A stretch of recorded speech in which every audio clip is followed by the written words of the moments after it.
તો હકાભાન મેં કીધું, અમે રસ્તામાં વાત કરતા હતા, અમારું અંતર લાંબુ હતું, એટલે હકાભાન મેં કીધું મારો જન્મ થયો ને, મારો જન્મ એ વખતે અમારા મેરાણભાઈ ગઢવી અને શિવદાનભાઈ ગઢવી એ કીધું મારું નામકરણ કરવા માટે આપે ને. એ વખતે તો સાહેબ અમારે રજવાડા જેવું, હવે બધું જતું રહ્યું. એ વખતે અમે અમારી ડેલિયા ચારણો ગાવા આવતા, બોલો હવે અમારે ગામો કેમ ગાવા જવું પડે છે. આ હાળી લોકશાહી, બોલો લોકશાહી ધંધા જોવો તમે. રાજાશાહી ને લોકશાહીમાં ફેર એટલો, એ હું તમને કહી દઉં. હા, લોકશાહી કોને કહેવાય સાહેબ? અત્યારે કોઈક પ્રધાન નીકળ્યો આ રોડ ઉપર, અથવા તો કોઈક પ્રધાન અહીંયા આવ્યા હોય અને તમે નાની એવી કાંકરી મારો, નાની એવી જ નાની એવી કાંકરી મારો, એનાથી મચ્છરે ન મરે એવડી કાંકરી મારો તોય સાહેબ 20 વર્ષ જામીન ન મળે.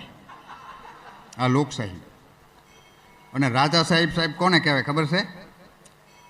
કે એ 1805 ધણી એ બોયડીની હેઠે બેઠો હોય અને ગરીબ માણસ બોર પાડવા માટે પાણો મારે અને ભાવનગર 1805 ધણીના ખોપરામાં આવે અને એ રાજા હુકમ કરે કે આ જેને પાણો માર્યો ને એને 1 ખોબો ચાંદીના રૂપિયા આપો.